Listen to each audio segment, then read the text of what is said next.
We're live! Yay! Hello. It's the last transmissions of Ted and Fred. Hey guys, we haven't seen you in a year. In a year. Jesus Christ, where did that year go? But I got to tell you some semantics. Ted lives a half an hour away from me. I live in North Ridgeville. Ted lives in an undisclosed suburb south of the city. It is a half-hour drive from my house to Ted's house. And I got to tell you, even before we start the outline, even before we start one thing, I'm driving down at the end of my street. I go to the end of my street. I look, and I'm looking in the camera. I look out, and there's a bunch of 70-year-olds, and they're protesting at the corner at the end of my street. I'm like, what? I can't swear. We've only been doing this 30 seconds, Ted. I'm already swearing. What are you protesting at 70 years old?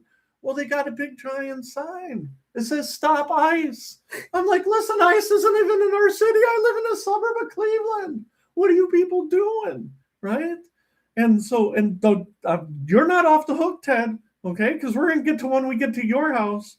So I go by, and there's all these signs, and they're literally just random signs like, "We hate Trump," and "We stand for Ukraine." I'm like, well, what are you protesting? Are you like bored? I know it's a beautiful day. It's 75 degrees in the summer. You can't ask. I put on a sweatshirt, Ted. It's beautiful. But like, what is your message? What is your message in the suburbs? And again, it's in front of a assisted living home. It's like, well, are you bored? Instead of playing Parcheesi, you're going out to protest ICE. I don't get it. And look, I don't mean to pick on you because you're my friend, but you got a gray beard. Mm-hmm. I got gray hair. Listen, Ted, those people had 20 to 30 years on us. They're old as dirt. I thought they might die at the corner. I'm like, what the hell? So they looked even older than us? They looked older. They made us look young. And that's why I'm like, what are you doing? And I understand, you're against ICE and whatever, but all ICE is an extension of the police. Mm-hmm. Listen, they didn't call it ICE, but back when Bill Clinton was president, they deported people like crazy, like 3 times as much. Like, well, why didn't you protest during Clinton? Me and Ted, we were talking in the pre-show, they probably didn't protest because they had jobs. They still had to work for a living. Well, what's fun? We're going to make some signs. We're going to go out to the end of the street at the nursing home, and then we're going to wave to people. Yay. What's your end game? Yeah, who was that? What was it? Elian Gonzalez? Remember Clinton? Oh, yeah. Yeah, they pointed the gun at the kid in the closet. They drag him out. There weren't protests at the end of my street. No. And again, I went to work. You went to work, and then I'm like, you know what? This shouldn't ruin my morning because it's not that I care, but I'm like, you don't have something better to do with your time? Like if I had, now you might say, well, why are you doing this YouTube production? But you just want a reason to go out and sit at the end of the street. Well, I think it's, what do they call that? Virtue signaling. Yeah. I think people do that because it makes them feel like they're a good person. Well, they better do nicer things, like they better volunteer at the schools or something, because they're not going to do it by sitting at the corner waving at traffic. And again, I cannot get past this. If I had to age appropriate them, and I know I'm using the wrong language, but they're all boomers, right? Yeah. Me and you are Gen X. Now we're the high end. You're looking at my hair again. Mm. We're the high end of Gen X, but still, it's like, well, you had your time. You either, depending on your interpretation, the boomers either made the country great or they screwed it up to no end. Your time in the spotlight has passed. Right. Okay? Just like Donald Trump. And again, we're not going to pick on Donald Trump specifically, but his time has passed and Joe Biden's time has passed. And I cannot wait for 2 years when we get the next set. The next 80-year-old. Yeah, and I want to be clear, and for people who haven't watched before, I am libertarian leaning. You are a fan of Trump's sometimes. Would you say that's fair? And so we are not diehard MAGA guys. But at some point, the left in this country has gone way, way too far. Mm-hmm. And all this protesting ICE, listen, that's your right. You can say what you want. we're a free speech website. We do Beacon of Speech on the side. We have 1,700 posts, but at the end of the day, ICE is not any different than what we were doing 20 years ago. People on the TV said ICE is bad, and now all of a sudden people are like, ICE is bad. Well, it's like protest, and I'm looking at Ted's kitchen, but it's like protesting Twinkies. Twinkies have been around for 100 years. Well, Twinkies are unhealthy. Yeah, they've been unhealthy for 100 years. Yep. And so I go down the road and I'm cussing, right? I'm like, Jesus Christ, what's wrong with me? Can't stop swearing. I'm sorry, dude. We're gonna have problems right from the rip. And so I get down to Ted's house and I get off the highway and I'm half expecting to see more protesters. So I hop off the highway, and Ted's house. If you go right behind us, there's a ton of luxury condos being built, a ton of them. Okay, and they didn't exist. They're not building new housing for young families. They're luxury condos, right? And so I'm driving by and I'm wide-eyed. And I'm like, oh, holy cow, look at the luxury condos. These weren't here. And I'm like, Ted, these weren't here, last time when I got here. So I'm driving by luxury condos and I look in the parking lot and there's a bunch of 30-year-olds and they all look like hipsters and they're watching an indie pop. It's some guy and it's 10:30 in the morning on a Saturday. And I'm like, what are you doing here? Why are you in the parking lot watching a guy in a guitar, la la la, America? Oh, it was just one guy. Yeah, just one guy on stage, and the people are kind of shuffling around. And I'm like, well, shouldn't you be at work? Shouldn't you be taking your kids to soccer? Well, what are you doing in the parking lot? Now, Ted, you would say, Fred, you sound irrationally mad about everything. That's fair too. But I'm like, these are the people who are going to be running the world, and they're they already are. And these are the people who are going to be running the world, and they're listening to the worst derivative acoustic pablum I've ever heard. And I'm like, listen, I'm Metallica, Anthrax, Megadeth, right? At 30 years old, you plug in an acoustic guitar, I'm waiting for somebody to break it like John Belushi in Animal House. I'm like, you get that shit? You got get that crap out of here. I'm like, so between the 70-year-olds who are waiting to die on the highway. It's funny because you've sworn more times today than probably all the past episodes. Well, but that's the whole thing. So by the time I get here, I'm already wound up, and I know Ted's like, Fred, you gotta calm down. Listen, we haven't done this in a while. We're gonna sort it back out. We're gonna plug it back in, right? So we're gonna try and stay by the outline. But it's the same thing I told Ted. I had an outline before we walked in, and I go by Ted's house, and I'm already swearing. So we're gonna stick to the outline. Right offside the camera, I put a timer off there, and I'm like, you know what? I'm not gonna go off. I'm gonna keep time today. Today we're not gonna talk for 20. Yeah, see that Ted's proven it. So the first thing on our line, Beacon of Speech News, stories. Set it for 10 minutes. Once it goes off, we're gonna keep moving. Set that at 10 minutes. 10 minutes. I like the way that it clicks because now it gives us extra. That's about 10 minutes. And now I'm just worried if it's too noisy or not. But anyhow, now it sounds like 60 minutes. So if you go to the website, we have stories that we like this week. So I want to throw some stories at Ted. Okay. The number one thing is Ted. This is Ted's house, and if you look, you can see. Now, one of the stories I thought was intriguing. It was on the Drudge Report, and I can't remember what source it was. But they said there was a controversy because a white person went into a Home Depot in Dearborn, Michigan. They have a very heavy Muslim population. And if you go to Home Depot by our house, it'll say like aisle 7, tools, aisle 8, heating, cooling, blah, blah, blah. Well, at this Home Depot, it says same thing, heating, cooling, 7, 8. But underneath, everything is in Arabic.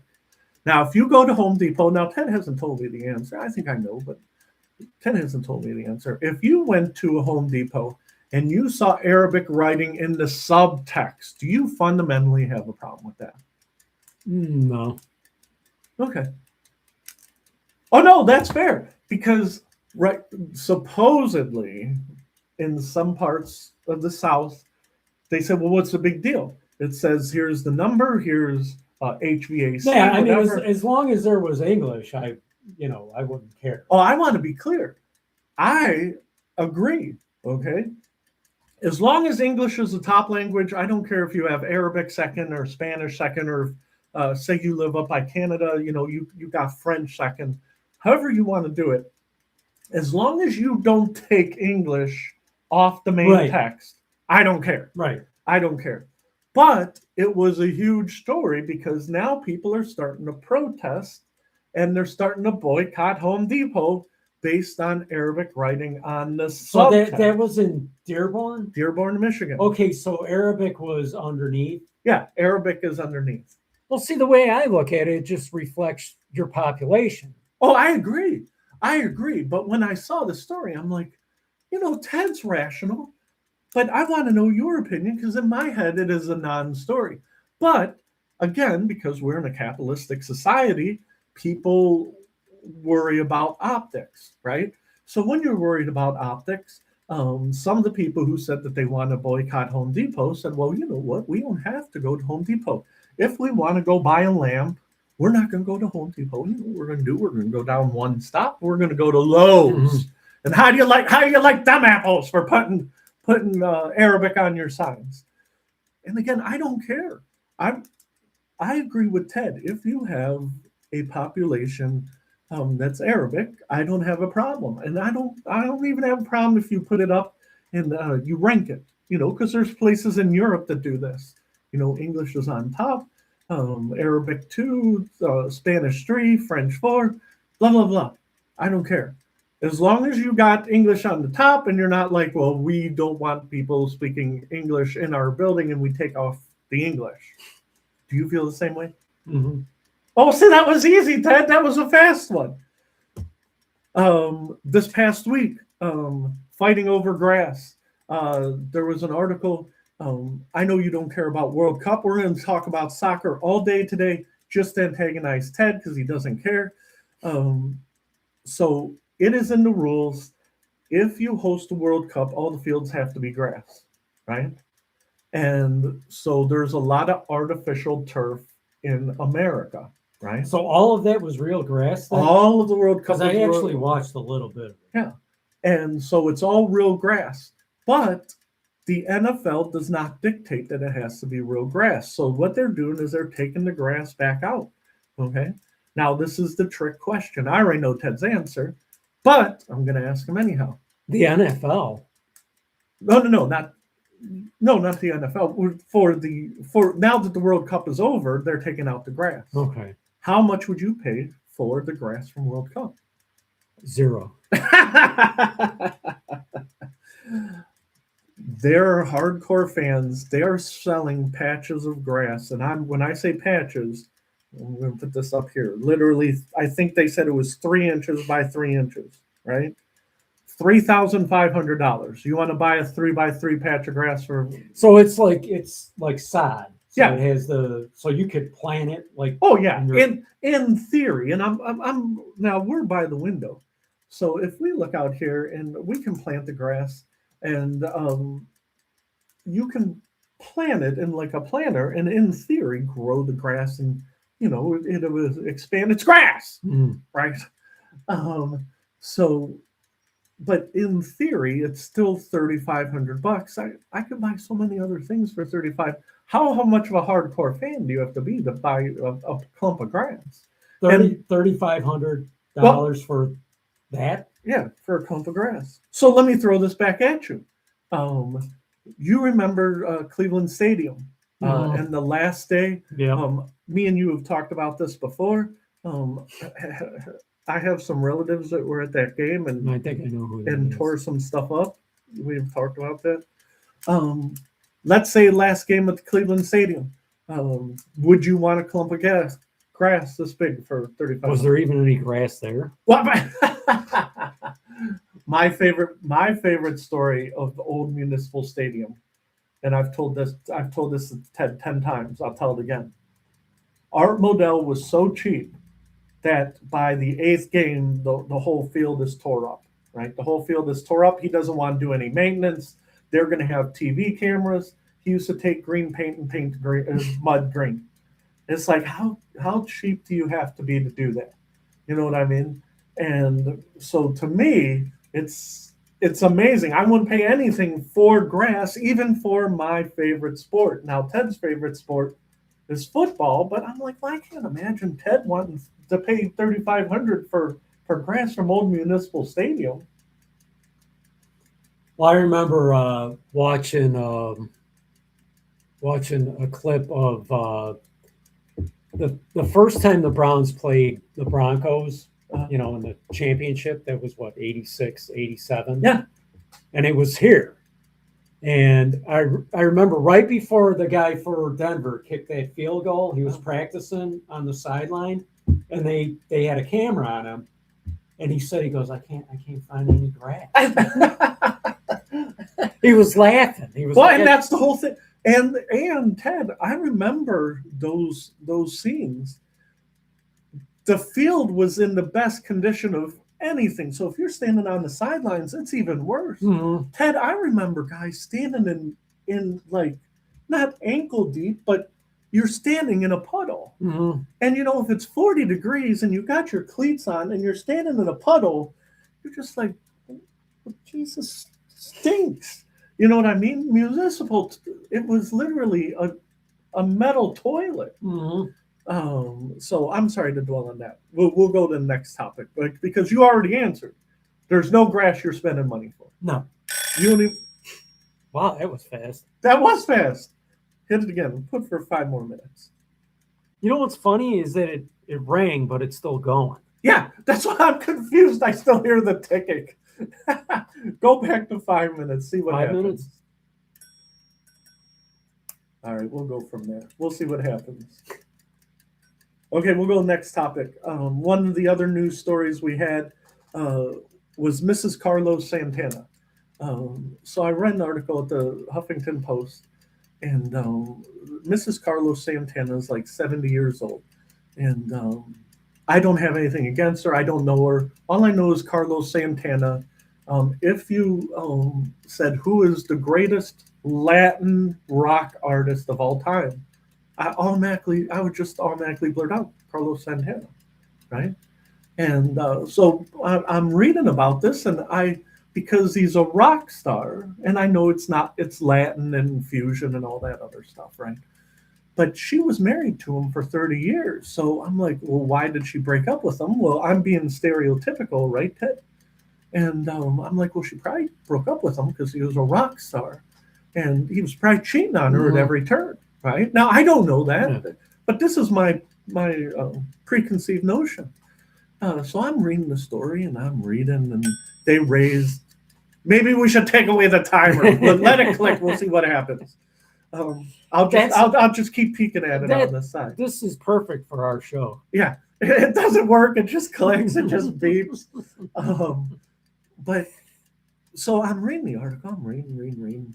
And she goes, well, in my marriage, I turned 45 or 50 or whatever age was. And she said, I hadn't realized my full realization of self. And I'm like, what? And I'm like, what does that even mean? Well, and that's the whole thing. She's like, I sacrificed so Carlos could be successful, but I never reached my peak. Mm-hmm.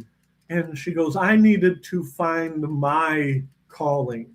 And I think her angle was, well, Carlos made all this money, and now it's my turn. But Carlos is like, well, I'm a musician. This is what I'm going to do till I die. And I think I'm reading the article, and I'm like, I think she thought, well, once we make all the money, we'll do what I want to do.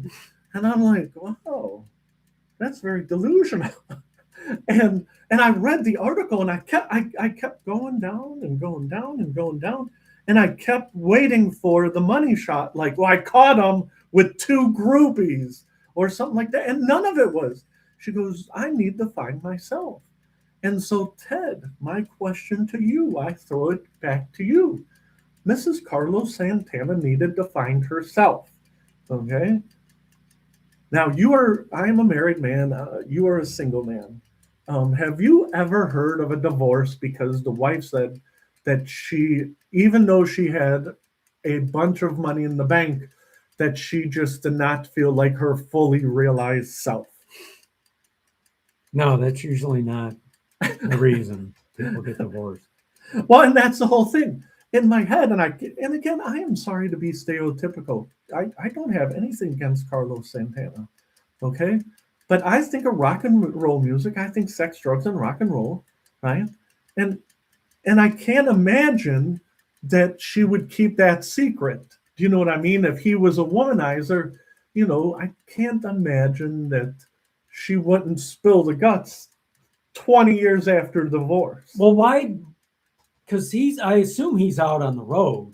Well, he's out on the road. It's like, why can't she just do it when he's on tour? Right. Right. And so when I'm reading, it's like, why do they have to get divorced for her to find herself? Well, and that's what I couldn't understand either, because there's a lot of working couples. I work at the local school district. My wife works at the local hospital, right? I mean, she's not like a roadie or something, is she? Or well, and that's the thing. I was so confused by the article. I wanted a follow-up article, right? I'm like, well, wait a second. I got a bunch of questions here because this is not the stereotypical divorce situation, right? Now, there could be other things in the wings, like, he didn't pay attention to her. She didn't feel loved, blah, blah, blah. That I understand. But usually when you have money and you're a successful person at the top of your thing, at the top of your profession, I said thing, I'm in profession. Usually there's some sort of impotence towards the divorce. Do you see what I'm saying? Mm-hmm. And she's like, no, you just find a point in your life where you need to find yourself. And I'm like, I don't know. This sounds like we're some real new age garbage. Now I can't get used to no ticking, Ted. Turn it back up to 10 and see what happens. See, now I'm all wound up about Carlos Santana's wife. And now I'm like, well, maybe my wife's looking to divorce me because she's like, I'm sick of Fred's. So now you're addicted to the timer? Now I'm addicted to the timer. You'll have to take this home with you? I might put it in my bed. I'll be like, I hear the ticking in my head. Ted, do you want to talk about Mrs. Carlos Santana anymore? No. I don't want to either. I've had enough of her. Let's go to the next thing. How's our time? I hope she finds herself. Where's our time? Okay, our time is still way good. So is she still looking, or? Oh no, she's still I don't know. At the end of the article, I was like, you know what? I don't even care. I feel like the Huffington Post tricked me into reading this, and it was a bunch of new age garbage, and I'm like, I don't get it. The next category we got is free speech. For the free speech category, I want to talk about what I wrote this week, and you're going to be having lots of fun with this. I wrote the article, I Am a Bum, okay? And I look like a bum. I'm wearing my John Fetterman. Yeah, that's exactly what I was thinking of. Fetterman. And, I love it. It's like a warm hug, but it might come off before the show's over.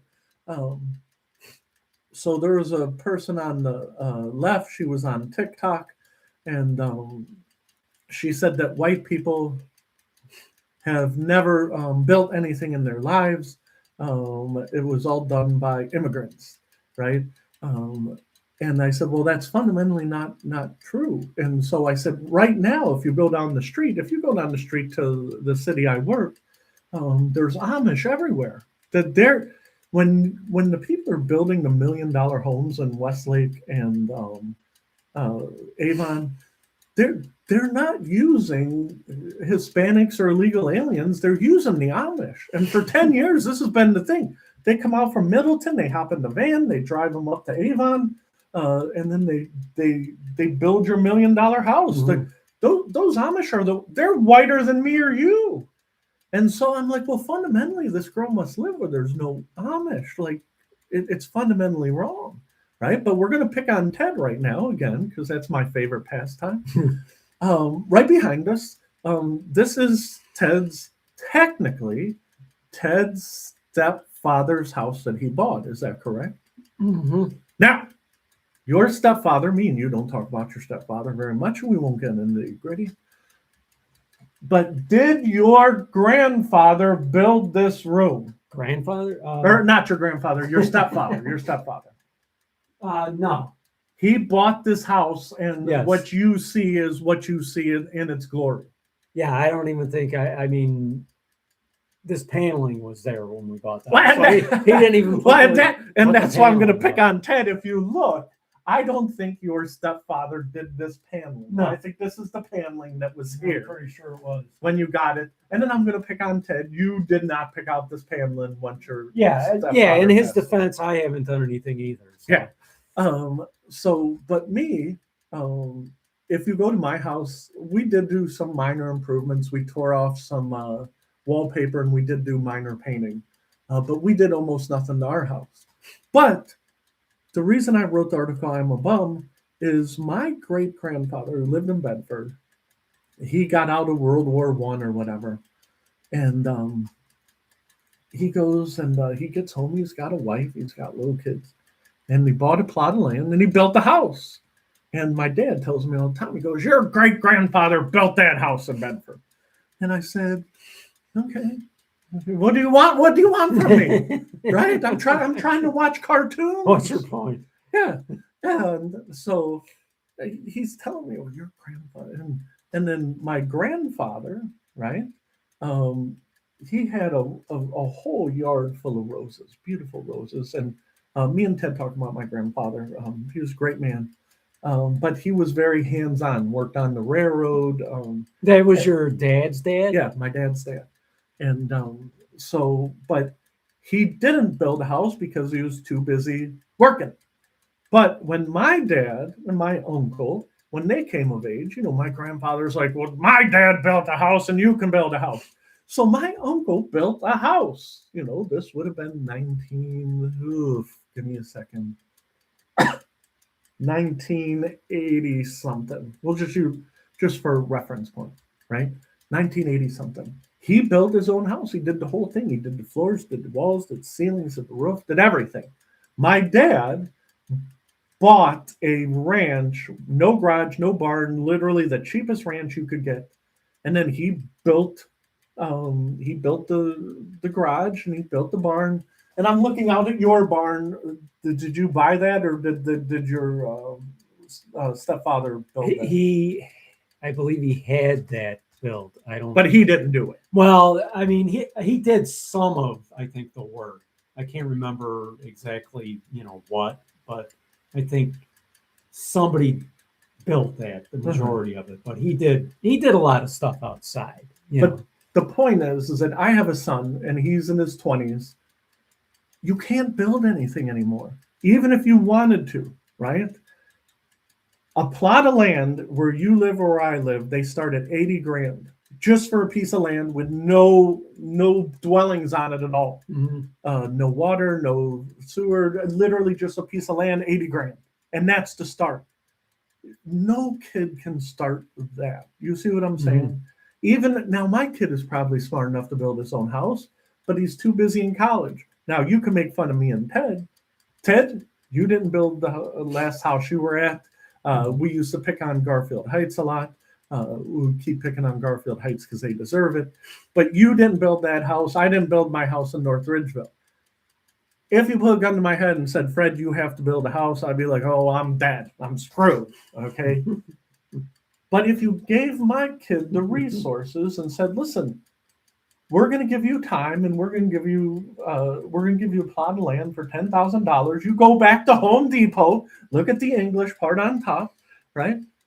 I think my kid, if you gave him the time and cheap land, he could do it. He could feasibly do it. The thing that stands in my son's way from building a house is he has no time and he has no resources. He doesn't have 80 grand. His dad is a bum. Again, back to the theme of the piece. I'm a bum and I did not give him 80 grand for land, right? But when you think of people today, I think I'm a bum. I think you're a bum because you didn't build this house. Do you think that kids fundamentally today, if they're 25 years old, are they bums because they don't know how to do it or they don't have the access to do it? Oh, see, now the ticking helps. Yeah. And now I feel like we put Ted on the clock. I'm glad we put the timer back on. Well, I mean, it's true of some kids and not true of others. You know what I mean? Right. But it doesn't have anything to do with being white, black, or Hispanic. No. To me, it doesn't, it has to do with access and time. You know what I mean? And you don't, by the time you make 80 grand, you don't have the energy to go out and buy the house. Mhm. Now, Ted, I don't know what your dreams are. You know, you can see Ted, his age is in his 50s, okay? Ted, you have no desire to go out and buy a dream house out in the middle of the country, like Ted Kaczynski. I'm sorry.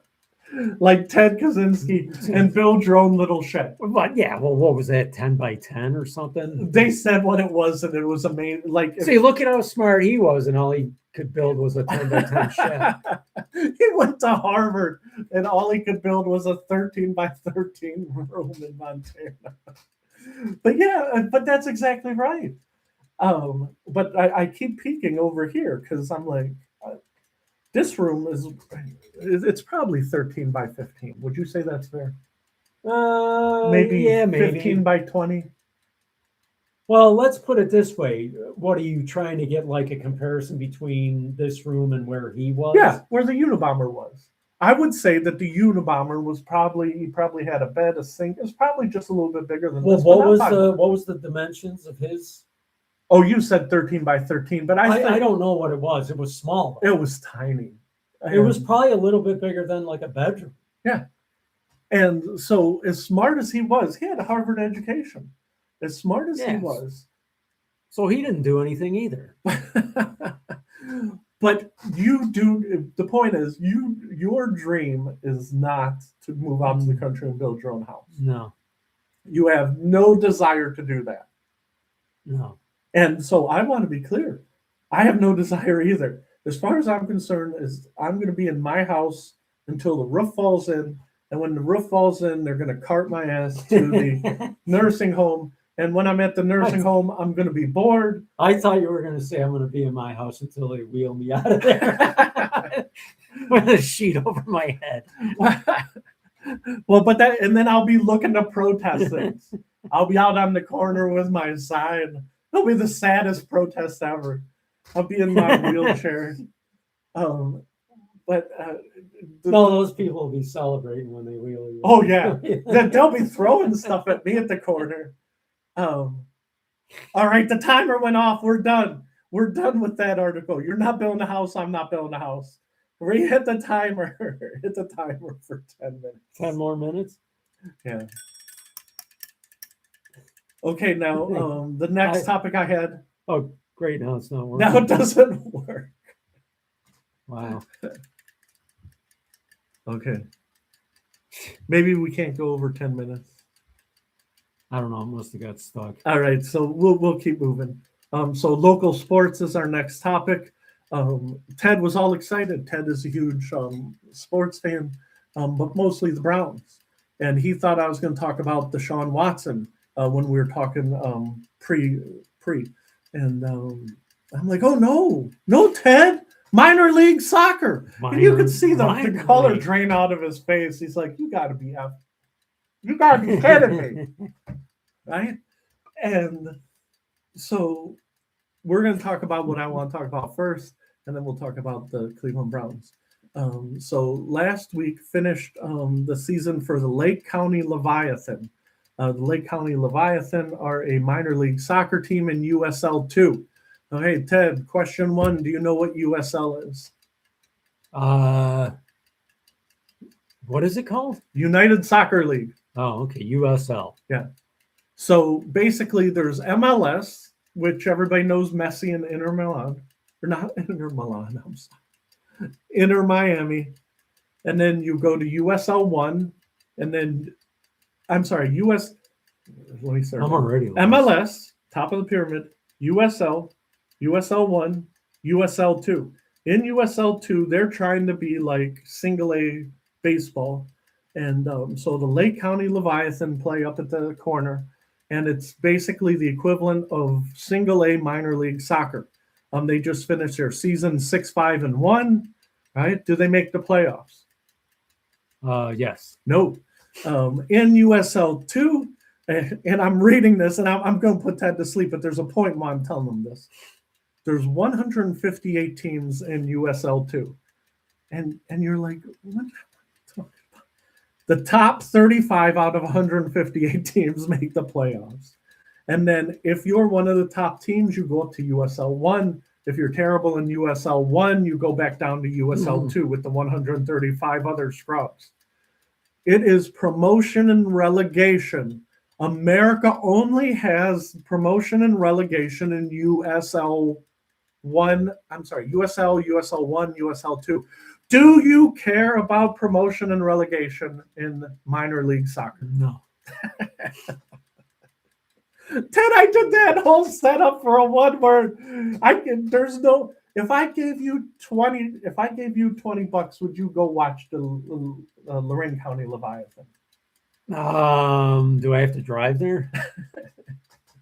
The other teams besides the Lake County Leviathan, there's an Akron team, a Cleveland team, a Toledo What does team. Leviathan mean? It's like a Lake Erie monster.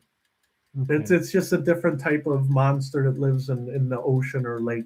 Because I don't think I've ever heard that word before. Oh yeah, it's Leviathan. Yeah, we'll look it up later. So I am not convincing you to like minor league soccer or see this or their competitive rivals in Toledo. You don't care about any of that. I did watch a little bit of what was it, the World Cup? Yeah. And did you like that? Well, the only thing I don't like is that there's not enough scoring. Yeah. But I mean, it is watchable. Yeah. So, well, thank you for that ringing endorsement. All right. Ted does not want to talk about soccer. We're going to do the artificial ding. Ding. It could have been worse. Ted, when we said we're going to do local sports, he goes, Fred, do you think it's going to be Deshaun Watson's going to be the starter? I do. And the reason being is money. You nailed it. They're paying him $250 million, $50 million a year. It's all semantics. We're paying them $50. Is this the last year of his contract? Yeah, last year. We paid this guy $200 million. We're gonna see if he can do anything. Oh, go ahead. Let me can I make a prediction out of order? Yeah. Here's what's going to happen.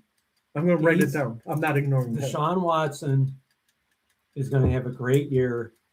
Then he's going to go to another team and win the Super Bowl. We'll do Deshaun Watson predictions. We'll do that, and then we'll come back to this when we do predictions. Okay. Wouldn't that be hilarious? Well, this is so he'll have such a good year, but he won't want to stay here. He'll go somewhere else. And that's the thing that could happen. So, but let me talk about Deshaun Watson really quick. Awesome. Deshaun Watson, $50 million, and it is easier for him to start. And then if he stinks, they put in the Sanders kid, Shador Sanders. If they start Shador Sanders and he struggles, the season's already crapped out. You don't want to put in Deshaun Watson. It's going to be that simple. It doesn't have to do with football ability. You nailed it in one word. Money. Is he worth anything? If Deshaun Watson goes, just say 2-5, you stink. We flush $250 million down the toilet. Come on in, kid. We don't care what your record is. Keep working hard. You see what I'm saying? That hurt my arm. I told Ted I can't lift anything. Apparently, I can't shake my fists in the air either. but Deshaun Watson, um, I think that it is a waste of time, and we're going to circle back to Deshaun Watson when we do predictions. Do you just want to go to predictions now? You want to do predictions Well, we now? can do that. Let's do that. So category 4 is predictions. It didn't ring, but we'll just keep moving. We'll move it when it rings. Okay, so Deshaun Watson predictions. We're going to flip it over and then we'll go back to the first sheet. Ted says, you said that it's going to be a great year, and then he's going to another team winning a Super Bowl. And I'm trying to think who that team would be. And this is why we do predictions, because I don't agree with Ted at all. I am 100% on the opposite. I think he is going to come in. I think he's going to suck. I think he is a gray-haired horse waiting in line for the glue factory. If he doesn't blow out his knee or his ankle again, he will be benched by game 8. So Fred says benched by game 8. Catastrophic injuries. Catastrophic injuries. And I'm going to tell you what, I loved Deshaun Watson in college. That kid was the toughest college kid there was. There was a story where he had like a punctured lung. He had like a broken rib, punctured lung. I think it was his junior year. And he played through it at the end of the game. You can't drag me off the field. And then he gets to the Browns. He's like, oh, I can't throw because this arm doesn't quite, it's like me complaining about my arm. Now, don't get me wrong. Did he blow out his ankle or was it the ACL? Or both? It was Achilles. Yeah. So when you blow out your Achilles, you're done. Your career is over. Now, well, and he did it twice. Yeah. He? And so if you blow out your Achilles, you can still have a nice life. And we both have gray hair. I don't have grandchildren yet, but maybe one day. But if you blow out your Achilles, you get that fixed, and then you go hug your grandchildren. I'm looking over here like there's grandchildren going to jump on my lap, right? You can still have a nice life. You cannot be quarterback for Browns with a blown Achilles. It's just like Kobe. Everybody talks about the romanticized version of Kobe. Kobe, the Black Mamba. Kobe, the best player in the league. When Kobe blew out his Achilles, they said Kobe wasn't the same. He still was the same here, but he wasn't. And I'm going to try and pick up my ankle, but I'm too old. He's not the same there, and I'm pointing to my ankle, right? And that's why I feel bad. I shouldn't say it. You know what I mean? But Deshaun Watson, he's done. He might be tough here. He ain't, and I'm not pointing towards my groin. I'm pointing towards my ankle. I can't get it back up into the screen. Between the ankle and the knee, that guy's done. I mean, he can have a nice life. Hopefully he put all that money in the bank. And because he's got a guaranteed contract, I'll tell you what, he comes out, second game, tears his ACL, I'd retire. Immediately. I'd go to the hospital. I'd be like, I'm done. I mean, I can't. I've literally been rehabbing for 3 years. So again, I don't want to say he's not tough. I'm just saying there's certain things you can't rehab past. And you can have a nice life. You can have a nice life, hold grandchildren, have a nice lady. If he invested that money right and he wears some nice suits, he's hooking up with all the good-looking ladies and still you can still operate other things and have a blown-out Achilles. Yeah, I'm sorry. But wouldn't that be funny if that did happen, though? Like, oh, yeah. If he had a great year and then he... I want to be clear. Ted is fundamentally right. He has the know-how. He was a good enough quarterback to take your team to the playoffs. Once you get to the playoffs, Ted, anything can happen. Would you say that's fair? Anything can happen. You get on a hot streak, you get a crappy opponent. You get somebody and you think, oh, we're screwed, and their quarterback blows out their knee. And next thing you know, you're salivating. They don't have a quarterback. So the NFL is a sport of attrition.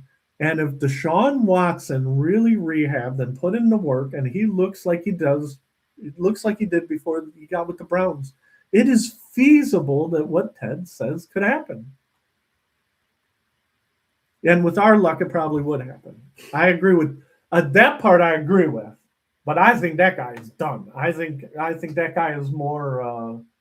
He in the next couple of years he's going to be more metal than man, like this Bionic Man.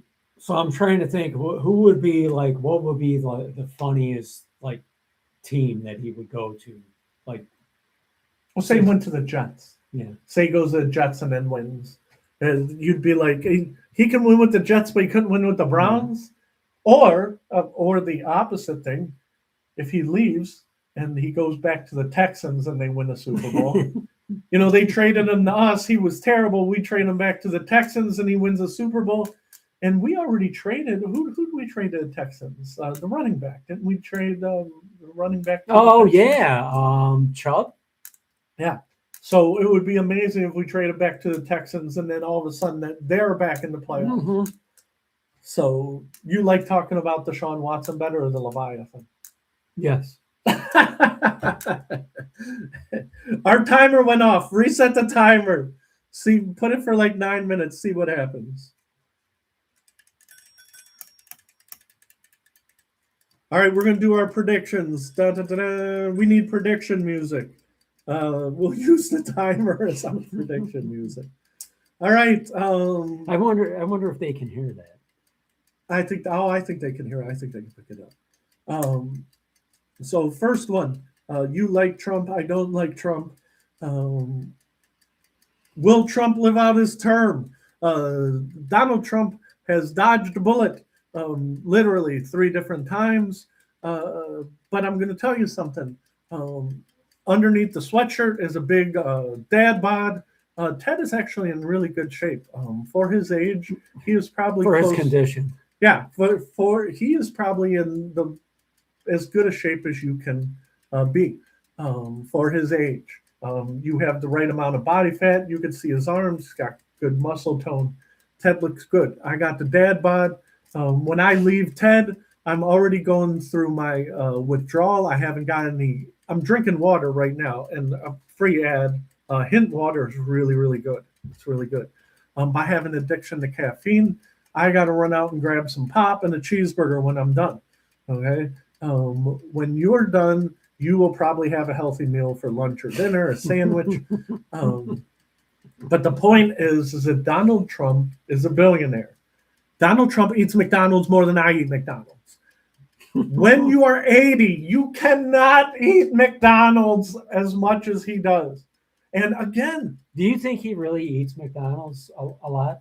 Oh, I don't think he eats McDonald's a lot, but he eats the equivalent. Like he might eat a Big Mac or whatever, but I guarantee you at 2 a.m, he's calling Taco Bell or Wendy's or whatever's open, and they have something. They're making him junk. They're not saying, "Here, Mr. Trump, here's a salad," right? And he's like, "Oh boy, I've been waiting for this salad from Taco Bell." He is eating whatever he wants. And again, we're in a different tax bracket. I joke around about McDonald's and Wendy's and stuff, and you talk about, eating sandwiches, but he'd be like, I'm not slumming it like Fred and Ted, I'm eating full baked potatoes and steak. You know what I mean? Well, guess what? A steak and a fully loaded baked potatoes is more calories than McDonald's or Wendy's. So when I say he can't eat that, he basically eats what he wants. Okay? Now, I overstate McDonald's because everybody knows it, but the days I don't eat McDonald's, I'll be eating ramen noodles or, a sandwich out of the fridge. Mm-hmm. The days I don't eat McDonald's, I'm not having Red Lobster. You see what I'm saying? So that's the difference between me and Donald Trump. There are days when I don't eat fast food that I just eat like crackers or cereal. Like if Donald Trump is hungry, he doesn't say, well, I'm just going to a cupboard and having a bowl of cereal. He yells over at the chef, hey, give me some sirloin. But the point of the story is, and I'm glad that timer's ticking because I hear it in my head. Donald Trump dodged a bullet 3 times and his diet is terrible. It is terrible. Do I think he's going to live out his term? I think, just like you think with the Deshaun Watson, I think that his brain is tangled with so many fats from everything he's ever eaten. I think he's just going to become more erratic. I think he will live, but I think somebody is going to have to give him a psychiatric evaluation. So let me write mine down real quick. I'll let Ted finish. But I'm going to say, yes, he'll live out the term, but he will be a mess. And so do you think that Trump will live out his term? Yes. Yes, I do. And why? Well, it's only what, 2.5, not even 2.5 years. Yeah. Well, about 2.5 more years. Yeah, I think he will. You think he will? I'm trying to think. He's 80, I believe, now. Yeah, I think he will. Well, and the reason I bring it up is because I'm very frustrated. Trump wants to get out of Iran. He just wants them to surrender so he could go bomb Mali. I saw he was going to bomb Mali this week. I was going to bang my head on the table. I'm like, listen, what about Cuba? And they're like, oh no, Cuba's still on the table, right? And so, so why does he want to bomb Mali? oh, I don't even know. I read the article and I'm like, this doesn't make a lick of sense. But, and this is the other part that I'm putting. At the end of the day, we're losing in Iran, and I want to make sure I do it right. Losing in Iran. I wrote an article a month ago. We killed their supreme leader, right? We killed 50 of their top generals and administrators. Well, they're like cockroaches, and up comes the next generation of mullahs, and hey, you're 35, you've been in the armed services, you're our new general, right? So they keep cropping up through the system. But they keep putting up posters of the Trump family in coffins. We will put them in coffins. Well, listen, if you want to kill Trump and you think you're at war with America, there's the White House right there. Go bomb it. I don't understand what they're like telling their people they're going to kill Trump. Well, then do it. You know what I mean? And that's why I can't get over, we're going to kill Trump. We're at war. Killing a kid and who's in the armed forces who grew up in West Virginia who's dirt poor. That's not killing Trump. Because they're stationed in Qatar. You know what I mean? And they keep advertising that we are going to kill Trump. Right? That's what Iran keeps saying. We will kill Trump. We will kill Trump. And I'm like, they ain't killing Trump. Right? So part of my thing, when I say, does he have the faculties or will he have a heart attack? Are we worried about a assassin? Right? Neither one of us thinks Iran's going to kill him. You don't think Iran's going to kill Donald Trump? No, it's amazing how it's still going on. Yeah. The war. It's like, that's one of the problems with war is that even if you're like 10 times stronger than somebody else, it's like there's no end to it. Right. And you can blow people up in Iran, but that still doesn't win you the war unless you occupy Iran. Right. I don't want to occupy Iran. I don't want to go near Iran. If it was up to me, we just say, you know what, close the Persian Gulf, and we're gonna Ted. So I guess we're just gonna bomb them for the next 10 years. Ted, that's the whole thing. In America, we used to do things. In World War II, we could move from, we could do anything. We could do anything. Iran says we're going to close the Persian Gulf. They're like, well, it costs too much money. I hear you. Go ahead, reset to 10. I'll finish my thought. Ted, I read something that there's more oil in Alaska, in the preserves of Alaska, than there is in Iran. Just pull out of Iran, eat your porridge or, for the short term, and then just mine the crap out of Alaska. And next thing you know, in 5 years, we don't even have to worry about Iran. So let me ask you, before all of this started, was the Strait of Hormuz, Iran didn't have that closed off at all? No, you just came and went. So the only reason they closed it off was because of the United States. Yeah, because we bombed them. And they said, we'll close the strait. And they said, you can't because it's international waters. But they did. But they did it. And that's the whole thing. So, And do you think we're going to be able to get them to open it again? eventually, eventually, it has to open. It has to open. But like I said, there's so many. Why do you say it has to open? Well, because eventually, Iran still wants money. Okay, back to money.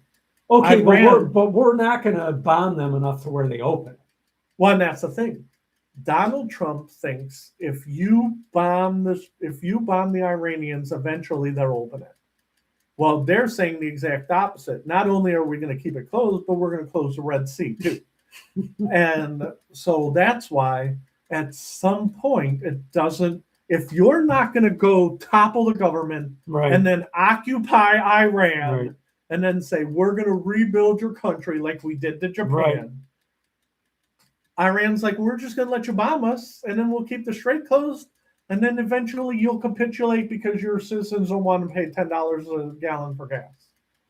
And again, it is all about money, and it's all, I really thought when they killed the leader of Iran, that was it. People would say, yay, he's gone. Right. Well, the people are like, oh, well, now we got a new mullah, and, we're just as screwed as we were before. You cannot. Where's the camera? Where's the camera? You cannot nation build in the Middle East. Yeah. You can't. It is all backwards, and at some point you just leave the Middle East alone, and then you find your own oil. And like I said, I read something this week where Nigeria, they said that they don't want to rely on other countries. They want to be rich. They have a ton of oil. And they said that right now they cannot pump oil out of the ground fast enough because nobody wants to go straight to Hormuz. Everybody wants to do business with Nigeria. Mm-hmm. And now they're like, oh, if it was up to us, we'd open 10 more. We're going to pump the oil as fast as we can. Europe is screwed because there's no oil. You rely on the Middle East. You rely on Russia. At the end of the day. So they're the ones hurting the most. Europe. But the United States, there is so much oil in Canada, so much oil in the United States, but nobody wants to drill it because nobody wants to build a pipeline. Nobody wants to go across Native American lands. We can do it. We don't want to. It's easier just to buy cheap oil in Iran. Well, guess what? It's not easier anymore. At some point, America has to become oil sufficient, no matter what it takes. South America already is, but they're corrupt as hell. Africa is already moving towards oil, independence. Russia is oil independent. It's all about selling the oil to make money. And when I say oil, I mean gas and all that other refinery crap and stuff. So our timer went off. We got to keep plowing. We're going to keep plowing. It just amazes me how it doesn't matter who you get into a war with. It becomes a can of worms. Oh, it is. And again, back to you like Trump, I lean libertarian. Libertarians keep saying over and over, get your own oil. Get your own oil. We should be kissing Canada's rear end. Canada, you drill. Canada says we don't want to drill. Okay, we're going to Alaska. Listen, nobody lives in Alaska.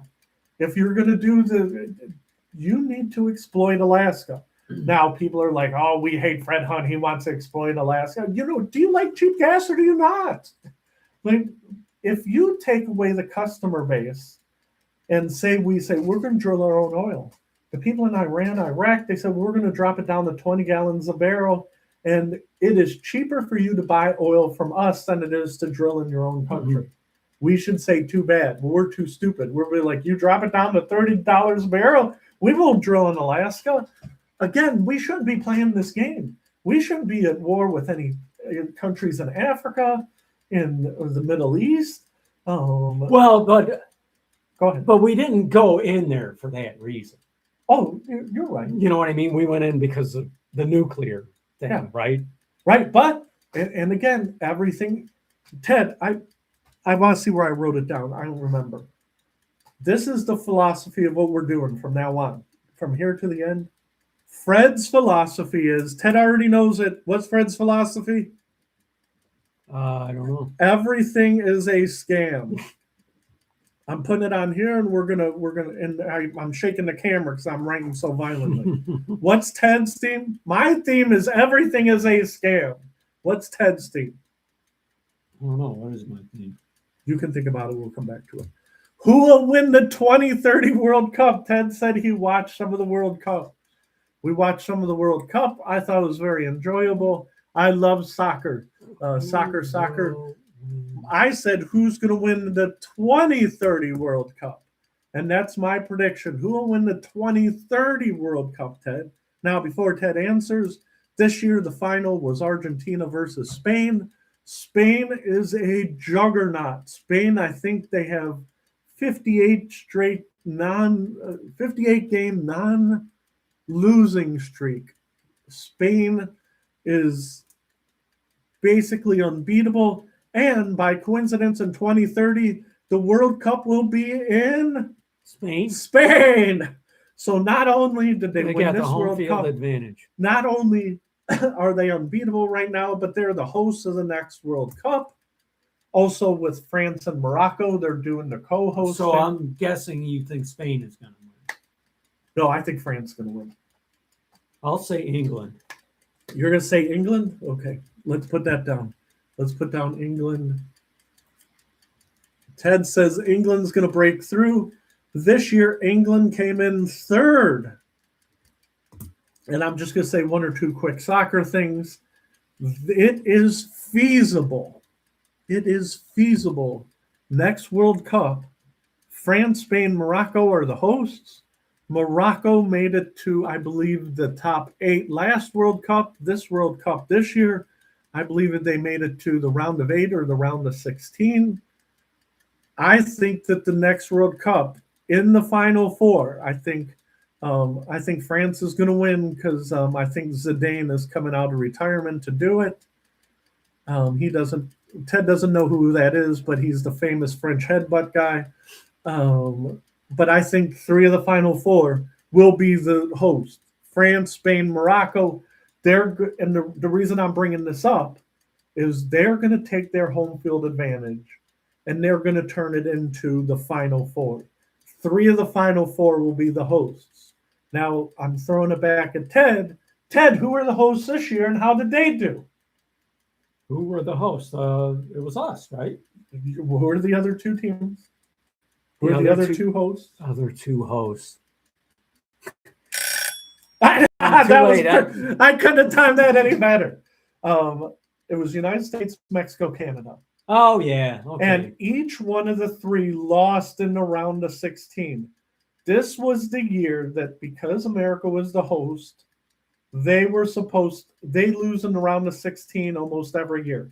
Sometimes they do worse. Sometimes, like when I say sometimes, like twice in history, they do better. But this was the year they were supposed to turn home field advantage into the top 8 or top 4 because they were the host. And they did not.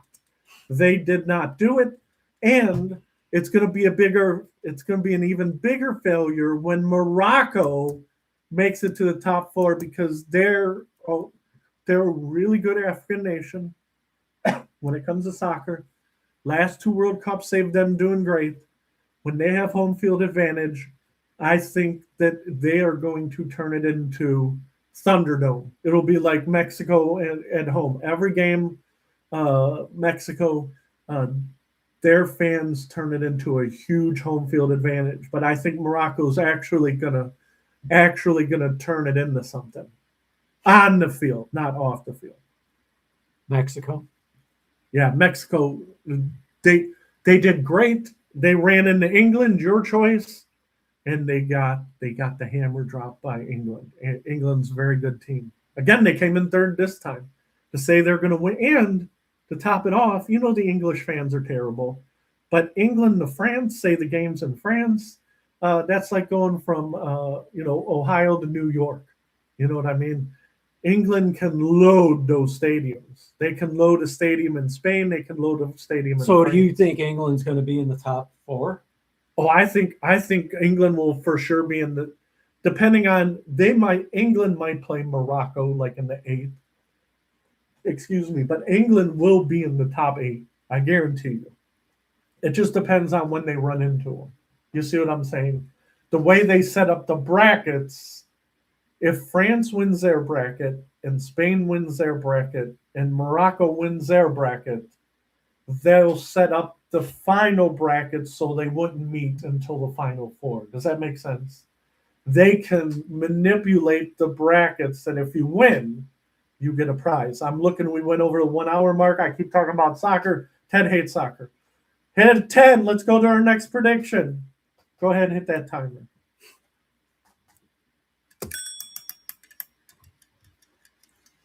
Now, for the next half hour, I could talk about LeBron James. That will anger myself to no end. I will start swearing again like at the beginning. We don't want to do that. I am not a fan of LeBron. LeBron is about money before winning.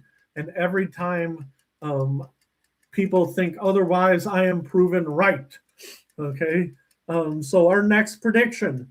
Will LeBron win a championship with the Philadelphia 76ers next year? Ted Koller. No. No. Okay. Do you have a reason why, or do you just think no?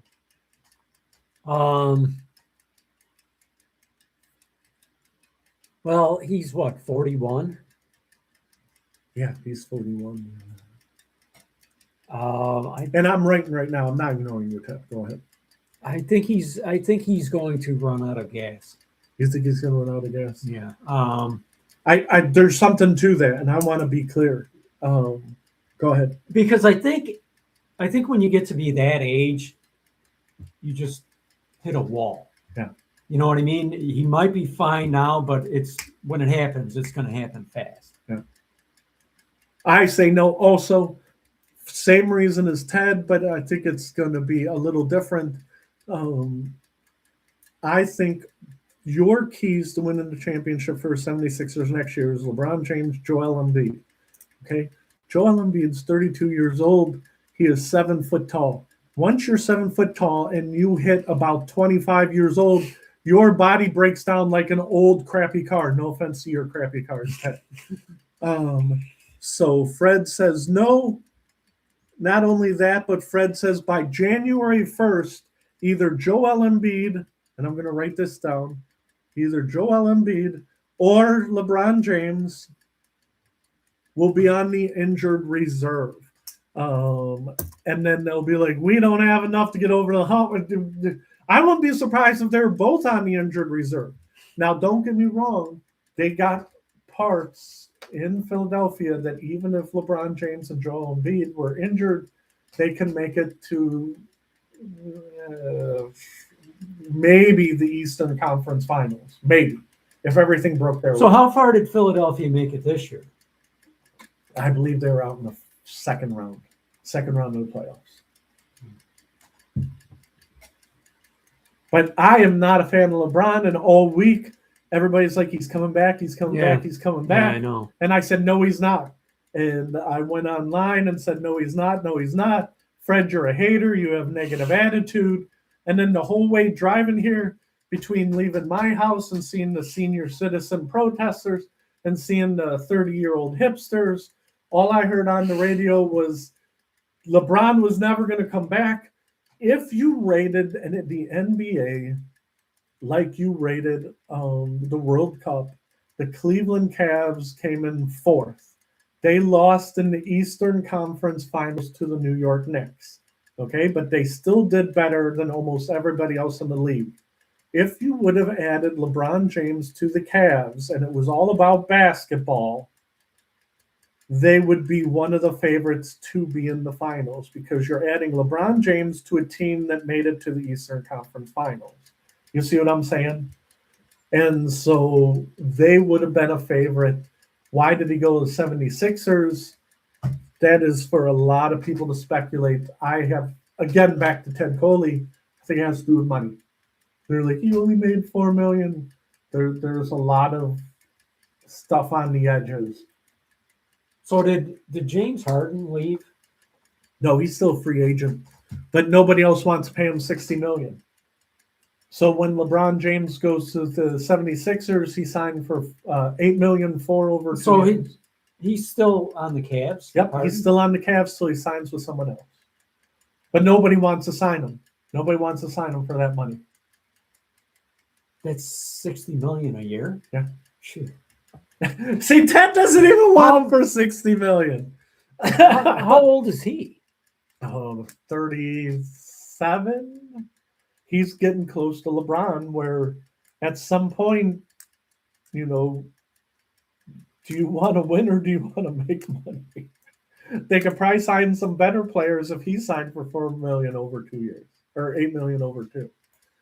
All right, let's move on. That didn't beat, but let's keep moving. Because, like I said, I'll complain about LeBron.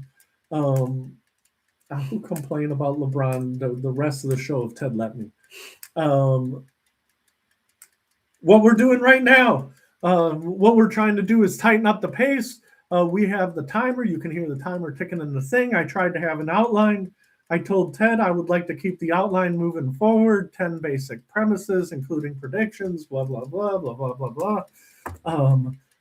Do you think this incarnation is going to work? Ted, Fred has failed many times in his life. We failed in the first movie. The second movie is still in the can. The blog is still in the toilet, circling the drain. Everywhere we come, Fred is dogged by failure. Will we pull it out of the fire? And will we make this work this time around, Ted Coley? Yes. Oh, Ted, you are an eternal optimist. We will be multimillionaires within a matter of months. Okay. I love Ted's enthusiasm. I predict more failure. I predict another catastrophic problem. I don't know what it'll be. It'll probably be, again... The laptop will catch on fire. The laptop will catch on fire. But Ted, we'll have third-degree burns. One of Ted's... We're doing this from the burn unit. That's great. Ted says everything is related to Seinfeld. And so there's a little bit of Ted Costanza, or not Ted Costanza. I'm thinking your Ted. Well, no, I was just thinking about Seinfeld a couple minutes ago because you kept saying hipsters. Yeah. And when Elaine called Kramer a hipster doofus. Yeah, hipster doofus. And so I'm thinking you're Ted Costanza. As soon as we get and I'm looking in the camera, a modicum. See? A modicum. Ted Costanza. A modicum of success. Something catastrophic will happen. I still say that we are barking up the wrong tree, and there's a better chance that we're doing Beacon of Speech on Saturday morning, and then we go to the protest at the corner in 10 years. But I am glad that Ted has faith in us. I am a student of history, and So continuing to try this is like continuing to try communism. Oh yeah. Oh no. This isn't the same. And we are not socialists here at all. Okay. But we're like the left. We're like, oh no, that other socialism, that was a different brand of socialism than what we're trying to do in New York City right now. I'm not saying we're communists. I'm saying it's like what they say about communism. Yeah. It's like, oh, it just failed because the right people didn't try it. Yeah. And there's the buzzer. And so whatever we do, we redo it, we rename it, and we're like, oh no, it's gonna work this time. And we're like, yeah, probably not. Let's go to more predictions. So you don't think it's gonna work this time? Oh no. Do you think it'll work? Do you think it'll work the next time? I honestly, Costanza, I really think you should do the opposite of as soon as we pull it out of the fire, something will happen. Like you get hit by a car or I get run over by a bus. No, speaking of Costanza, maybe you should do the opposite of what you think you should do. Maybe that's the whole thing. All we're doing different today is we're trying to time it. We're trying to have a better outline. We're trying to be more aggressive. But at the end of the day, we didn't reinvent the wheel. Hit that timer. Um, at the end of the So day, when I do this, is it supposed to be 10? yeah, go to 10. Go to 10. Or So we're making another prediction. I do not like Donald Trump. You do. But when I was a young man, I used to listen to Rush Limbaugh show. If you said the goal of what we do today would be the libertarian version of the Rush Limbaugh show, I'd be like, I'll take it. I'll take it. That guy made a ton of money, a boatload of money. And we both have cochlear implants, right? Now, there are other people on the right, like Ben Shapiro and Glenn Beck, who we have different views of. Both companies are in huge trouble, right? Now, in 5 years, I think that Glenn Beck, instead of us being popular like Glenn Beck could be us, literally in his living room doing a webcast and screaming into the camera. thought you meant he was going to be with us. Glenn Beck might be on the couch. He might be I'm being dead serious. Glenn Beck, the Blaze, again, back to Modicum. The Blaze was this close to being ashes and just being incinerated. And then who is the guy who bought the Blaze? Was it Mark Levin? Yeah, I think that's what you said before. But the Blaze is still in trouble. And every time I go to the Blaze and I read something, right? I go to the Blaze, I read something, I'm like, I don't know who this author is. They are turning over journalists like crazy. They are in trouble. But I also read an article a week or two ago that Ben Shapiro, that the Daily Wire is in trouble, that they're bleeding money. They tried to get into making movies. They tried to get into the culture. They tried to move some right-wing culture points. They said that they're in trouble. But when you read it at places like CNN or the Daily Beast or Slate, you don't know if they're rooting for them to die or if they really are close to death. That's what I was going to ask you. So go ahead. It's like anytime I read any news story now, I automatically look at who wrote it. Yeah. And so I have read that the Blaze and the Daily Wire on death's door. Do you think in the next year either one of those companies are going bankrupt? The Blaze or the Daily Wire? Yeah. Do you think either one of them are gonna? I'll say the Blaze. You think the Blaze is in trouble? And Ted says the Blaze. The Blaze. And guess what? Fred says the Blaze is in big trouble too. But not the Daily Wire? No, I think that Ben Shapiro, what he will do is, I think at the end of the day, Ben Shapiro is a businessman. I think what he will do is he will discontinue business lines that fail. But I think there is a day of reckoning coming in the news business. And you cannot have ABC, CBS, NBC. Did I say NBC twice? Let me start again. You can't have Fox, ABC, NBC, CBS, CNN, and then all these other, little places. I think there's going to be a day of reckoning. Ted, I've written to Newsmax at least 10 times. I'm like, listen, we'd be perfect for Newsmax. The Newsmax thing never answered me. But all these places, their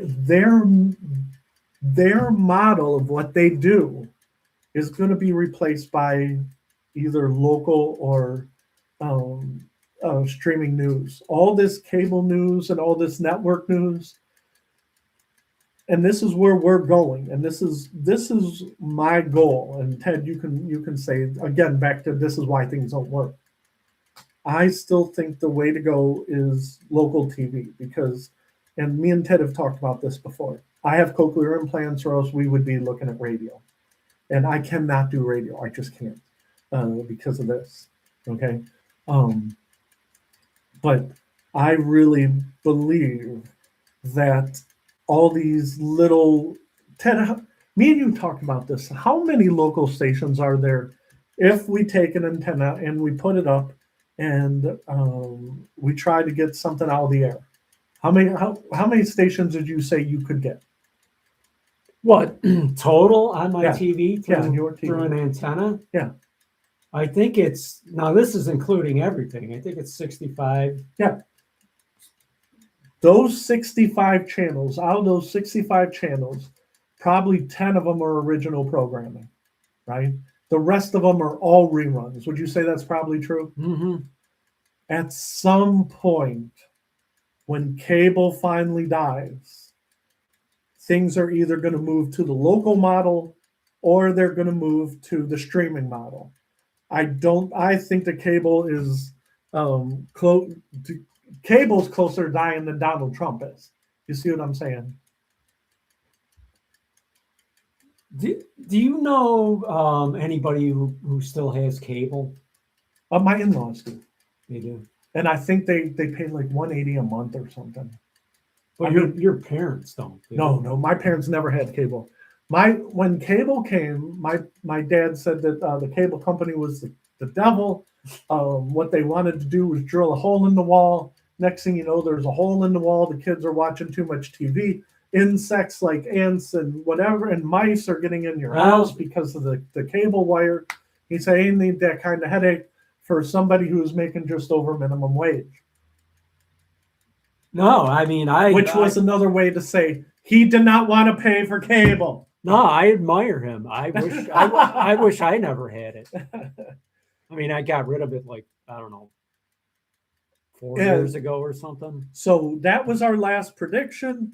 And because we've brought this up, I have to say this on the record. This is a disclaimer, and I read about it this week. Again, I lean libertarian. You're a fan of Mr. Trump there, as my dad calls him. When it comes to libertarians, we have to put this, here's this disclaimer. We do not like the Mises Caucus. They're bad. All they are is a bunch of MAGA shrills. You don't know what that last sentence was. No. I'm not going to explain it. We'll keep moving. Do you have a new saying? Mine is everything's a scam. Do you want to add to that? Do I want to add to everything as a scam? Oh no. Yeah. Do you want your theme? My theme is everything's a scam. What's Ted's theme? That's more or less my theme. That could be the theme of the show. The one thing me and you agree on. All right, let me go. My theme is everything is a scam light. I'm just not as vehement as you. All right, let's keep plowing because we're running. My thing is, I'm pretty sure everything is a scam. The next thing we have is win crap. We don't have any crap to give away today. Eventually, we want to do win crap. When you watch stuff, a lot of shows, they'll have contests to trick you into winning, win $1 million, win this, win that, win tickets to come see our show, win this. You watch our show, we're going to give you crap. We don't even have crap to give you. We don't even have crap to give. We don't even have our scam. So let's move to the next thing. Did you watch anything good on Tubi? I love Tubi. It's my favorite streamer. Ted loves Tubi, but he doesn't watch it as much as I do. Literally, all it is reruns. All week I've been watching Looney Tunes, and we'll flip that in a second. I've been watching Looney Tunes all week. Back to I can't build my own house. Ted says, "Why can't you build your own house?" I can't build my own house because I'm watching cartoons. So most of what you watch is cartoons. Yeah, mostly cartoons. Tom and Jerry. Has it been that way for a while? Oh yeah, for my whole life. Watch Looney Tunes, watch Tom and Jerry, but I am also, because I'm an adult man, I also pay for cartoons to watch like Rick and Morty. I just watched American Dad a couple of days ago on Fox, on Hulu. I love cartoons. And I was literally just before I drove away today talking and reading about President Curtis, new cartoon on Adult Swim that starts tomorrow. Cartoons. Maybe if I watch less cartoons, I can build a house. And Ted's rubbing his head. He's like, "Geez, you're like a 10-year-old kid over here with a gray beard." Do you know anybody else who's like that as an adult? No. No, I know other people who watch cartoons, but not people who watch cartoons every single day. I watch cartoons every single day. See, I don't think I knew that until like recently. Yeah. Well, see that See, goes back to now I'm starting to predictions. rethink this whole. This whole setup. See, life isn't like Seinfeld. It's like a Tom and Jerry episode. Um, so, so Tubi. So next week, and we're not going to do it next week, but next time we get together, I want you to watch Tubi. I want you to flip through and say, what did Ted watch on Tubi that you thought was really good? And it doesn't have to be new. I don't want you to watch a new program. I want you to be like, Fred, did you watch The Jeffersons? I watched the third season of The Jeffersons. I'll be like, Ted, I haven't watched The Jeffersons in 30 years. So that's your goal. What do you watch? So you don't want me to watch movies, though? Oh, you could watch a movie. You could be like, Fred, I watched Animal House. We made a reference to Animal House earlier. I watched Animal House and it was so good. I watched it Wednesday and I watched it Thursday. Now, I don't think it's on Tubi right now, but I watched, and me and you talk about this all the time, Airplane, one of the best comedies of all time.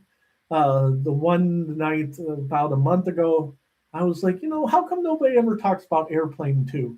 When they do the shuttle. Yeah. And I got halfway through and I'm like, Airplane 2 is so bad. It's like their brains fell out of their heads and they forgot to do comedy. And sometimes things are so bad that they're good. It's hard to make a good sequel. And it's hard to make a good sequel. Friends and enemies, and we are really running out of time. Go to that 10-minute thing, because that might be it. So how do you know you're running out of time? Oh, well, I'm watching this guy right here. We don't want to go too far over an hour and a half. That's our goal. It's just an hour and a half. We're going to easily do that. But don't forget, we haven't done this in forever. So back to friends and enemies. Eventually, I want to list the people that we love and people that we hate, people who are friends, our enemies. For the first thing, this week I've been watching podcasts by Adam Carolla. Adam Carolla, half the time when he talks, he sounds like me. I want to give him big hugs. You know Adam Carolla. He used to do that late night sex line with Dr. Drew. I used to listen to him on the radio. I used to watch him on The Man Show with Jimmy Kimmel. Yeah. And now all he does is a podcast. One of his podcasts this week, he was talking about, why don't you do it in the living room? You started in your living room. Look right there. We're in your living room, right? And he said he had Andy Dick on. Andy Dick ruined his house. He said he was smoking cigars and he did other damage to his house, which segues. Was this recently? Oh, he said years ago, back when he was doing it. He said, well, they said, if you were so happy doing it with your house, why didn't you just stay in your house? He goes, well, I had to rent a place because of Andy Dick. Is Andy Dick still around? Oh yeah, everywhere Andy Dick goes, somebody overdoses, and then Andy Dick goes, "Oh, my friend overdosed," and then he finds new friends to do drugs with. Somebody who's just overdosed within the last year or two. When we get the second computer, we'll look it up. But again, decades. He said that Andy Dick ruined his house, and he said he couldn't have him back over on the podcast. So right now, eventually, we want. And this is part of Friends and Enemies, okay? We like Adam Carolla, but Adam Carolla won't do the show. He's too popular, right? Our friends is Joe Kaufman. Eventually, what I want to do is, once we get things going, is I want Joe to go places, and I want to torture him like I torture you. Let's say the Lake County Leviathan have a game. I'm not going to send you. I'm going to send Joe. I'm going to make him watch minor league soccer, and he will complain to me to no end and be like, why did you send me to a minor league soccer game? But I want to send him places and not you, and then we get a good laugh at Joe's expense. Joe's our friend. Joe's friend to show, and every once in a while he'd sit in with us before he had the twins. Our other friend, eventually I want Cliff to come on at the end. and talk to us about comic books. There are so much comic books, and we're talking about how much I love cartoons. Cliff loves comic books as much as I love cartoons, but the comic book industry is amazing. They took a comic book where a bunch of people imagined people with superpowers and turned it into a multi-billion-dollar industry. Cliff goes, well, that's not loyal to the comic. That stays with the source material, and my head's going to spin off because I can't keep. Cliff knows everything there is to know about comic books, everything. Now, Ted, how much do you care about comic books? Not much. But the thing is that I almost wish I did. You know what I mean? Yeah. If that makes any sense. Oh, it does. So, but with comic books, they are, to me, it is a bellwether of the culture. You know what I mean? Kids today don't really read comic books. They watch the $1 billion movie. They watch Deadpool or Mandalorian. You know what I mean? Now, back in the day, there weren't $1 billion movies. There was only the comic book. So are they still like printing comic books? Yeah, Cliff goes to a comic book store every week and he comes back and he goes, I got to tell you about this Batman storyline. I'm like, oh, Batman. That guy doesn't even have superpowers. And Ted doesn't, or not Ted, I'm sorry, you're Ted. Cliff doesn't like that. So there's actually stores that still sell comic books. Yes. He goes to Carol and John's comic book shop in Cleveland. And is it all small stores? Like, yeah, it's almost mom all and pop. small. Like, and I wish I could remember, in our city in North Ridgeville, they're building a comic book store, and I think it's Lake Effect Comics. It's supposed to open up in the fall. And I'm like, you're opening up a comic book store in 2026? Well, God bless you. You know what I mean? So that's why I can't get past that they're still around. But I keep reading that kids who are in their 20s and 30s, and when I say kids, much younger than us, they don't read anymore. They don't read newspapers. They don't read magazines. They only read what's given to them in TikTok form or in news form, podcast form, whatever form. Nobody's reading. So when I say, Ted, I read this, all that's dying. You know what I mean? Eventually, there'll be a bunch of corporations that own speech, and that's scary. Again, because we're a free speech enterprise. We say what we want, and Ted hopes that one day we get corrupted. Somebody pays us a pile of money to say what they want us to say. But we're not that lucky. No, we're not lucky. So, I'm looking. We can keep going. You don't have to go right this second, right? No. One other thing we have to talk about is I'm looking in the. I looked in the mirror and did that with my hair, but I was peeking at my implant. Okay, the implants look good, no problems. Technically, we're off and running, no problem hearing you. But I am not as young as I used to be. At some point, I think we're going to have to bring a nurse along. Now, if we actually get to work, in my head, because I'm a old man, I'd be like, oh, we go and we get some girl who does one of these TikToks, and she dresses as a nurse, and we get sexy nurse, right? But if we get sexy nurse, that doesn't help us. Fred still falls over dead, and she's looking in the camera, playing with her hair like I was just playing with my hair, right?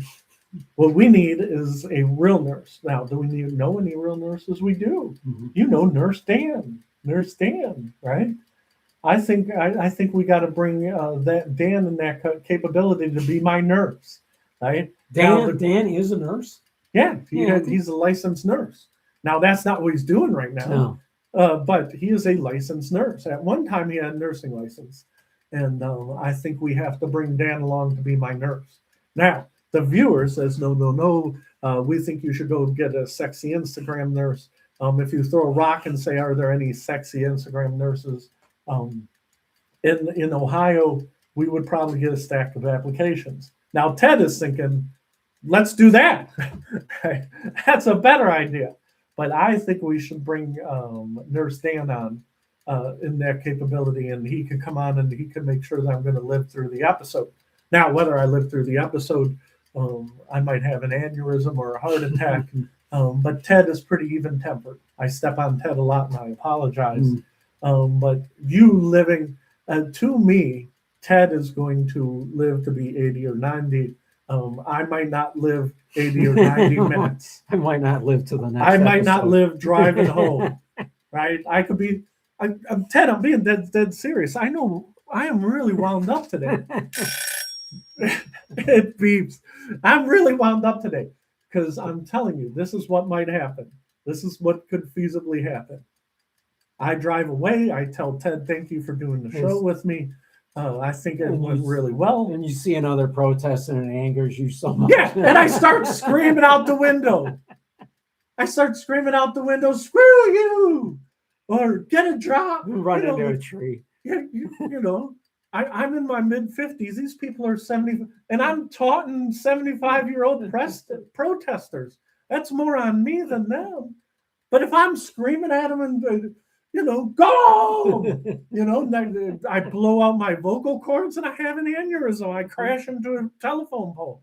That is all more feasible than this being successful. So that's why I'm like, you know what? I think we need somebody with a real medical background just to come in and check on me. The last couple of things, because again, we're out of time. And I'm not going to make you reset it. I want to do the ball of doom. Is there anything that you feel that impending doom? We have a ball over there. We'll just leave it over there. We'll skip that today. Number 9, our goal is to get on over-the-air TV. Me and Ted talked about this before we came on. Roku. Roku has a channel. The only thing they do, and I'll take the timer. Hand me the timer real quick. Oh, you know what? Better yet, put the timer there. Hand me that remote over there. So Roku, I assume they still have it. Roku has a channel. If you go to Roku and they say, this is your Roku remote. This is how you use it. Yeah. And they talk for half an hour about the Roku remote. And then it ends, and then they loop it. And then I hear about people who are like, sometimes if I'm bored, I just turn on the Roku remote. I'm like, what kind of madman are you that you leave it on in the background? Because at the end of the day, it is not about the Roku remote. Jeez. I can't even say Roku remote. So you couldn't be on that channel. Yeah, Roku would be like, you're fired. But with the remote, it is not about how you use the remote. It's about companionship, and it's about people talking to you, and that's what me and you are about. Eventually, it's about companionship. Fred's your friend, Ted's your friend. But at the end of the day, we have the bar set really low. We do a couple of shows and we have more people who hate us. We'd be like, how can you hate Fred? Such a nice guy. How can you hate Ted? Ted is boy next door with a little extra gray hair. How could you hate Ted? But they tune in. I'd be like, that's our gimmick. Let's go. We're gonna go with how many people can hate us. But I would hope that's not our end game. But at some point at the end of every episode, we're like, listen, this is how you work an antenna so you can watch Fred and Ted on the antenna TV. We will do that. We will come to your house and we will install your antenna. But now you're back to chicken and the egg. How could you watch us if you don't have the antenna, if we're promising to install your antenna for you? That's a good point.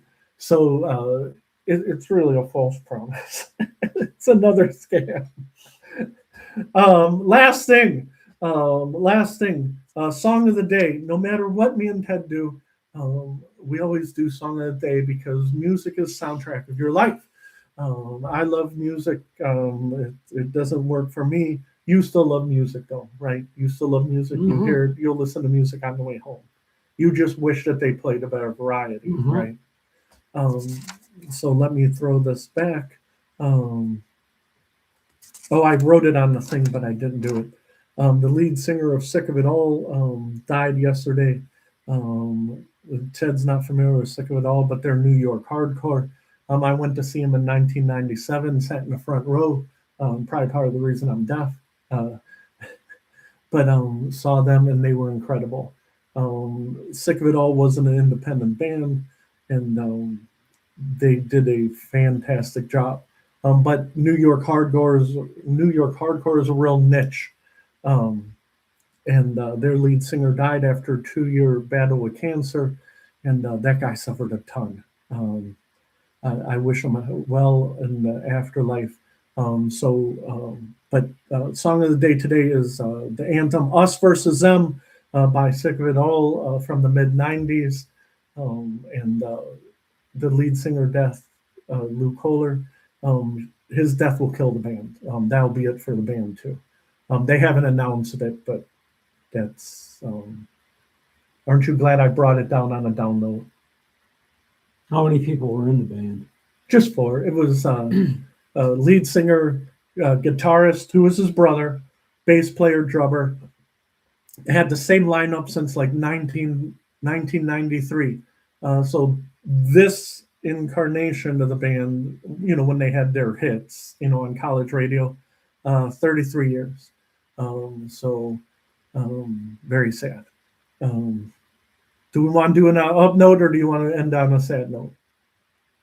Well, what do you have in mind for the up note?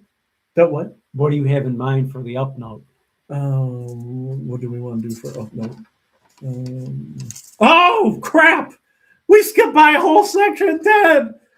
We skipped by... Set the timer! We're going to end on an up note. Set the timer. We're going to end on an up note. Howard Stern this week. That's what I was We forgot about. to talk about Howard Stern. I wrote it on the outline. Howard Stern this week said he is going from 3 days to 1 day a week. Howard Stern, if you have Sirius Radio, it is $5 a month. At one time, Sirius Radio was kept afloat by Howard Stern. Howard Stern, every 5 years, the whole time me and Ted have known each other. The whole time we've known each other, every 5 years, Howard Stern says, "Give me more money or else I'm going to leave. Give me more money. Give me more money. Screw you. I hate it here. Give me money." And he negotiates on the air. Is that fair? Mm-hmm. So this time around, Sirius leaked out, and it had to be Sirius because no one else would know, that we don't know if we're going to renew his contract. He has 200,000 listeners. Well, Howard Stern's like, "I'm not going to take a pay cut to stay at Sirius. I need the same amount of money." And he's in the radio, and he's doing this little shtick and stuff.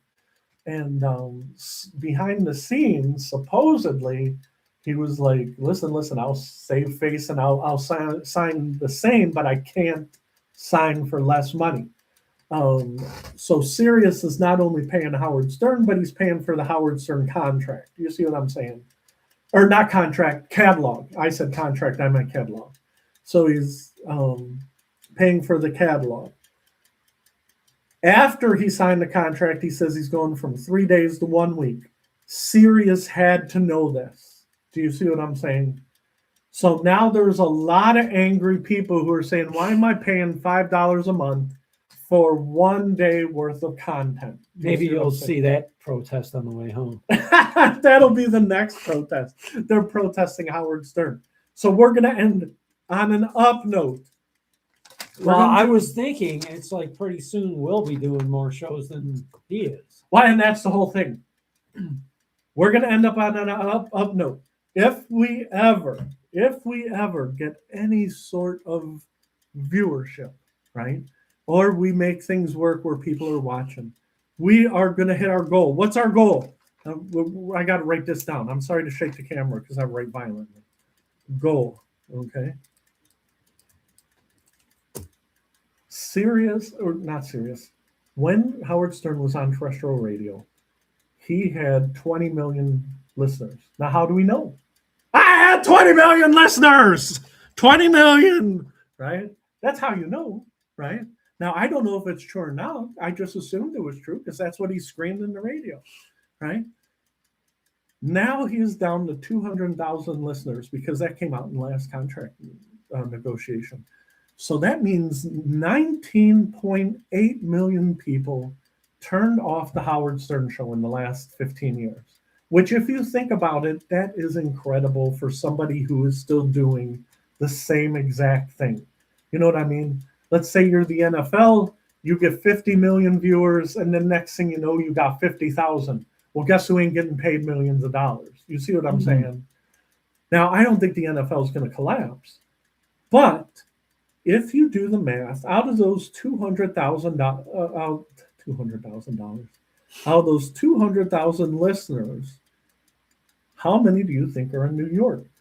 Cleveland is the 53rd largest market, and I could be wrong. It could be 55th, but we're the 53rd largest. Did I say 53rd or 55th?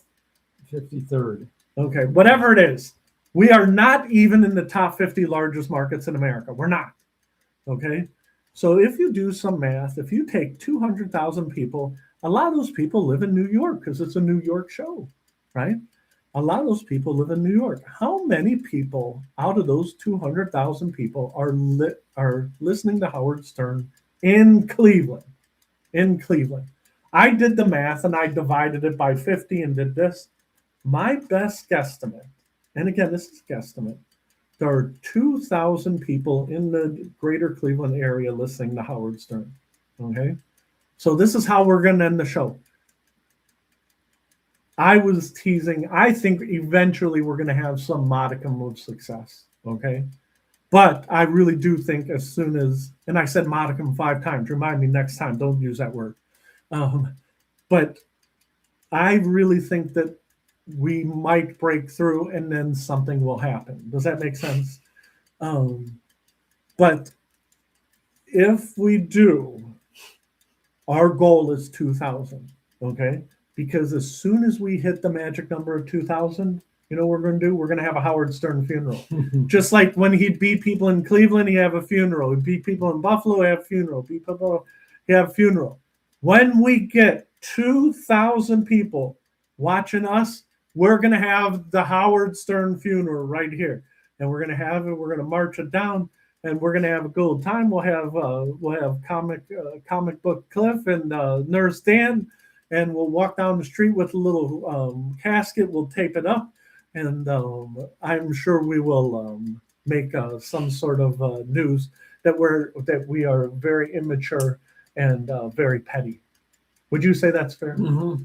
Immature and petty. Mm-hmm. So our up note is our goal is to be immature and petty. I'm Fred Hunt, Ted Koller. I'm going to end it. I see the button. What's your end statement? I'm over end stream right there. No. Anything to end on? Stay tuned till next time. Stay tuned till next time. All right. It says not yet. No, we really are done.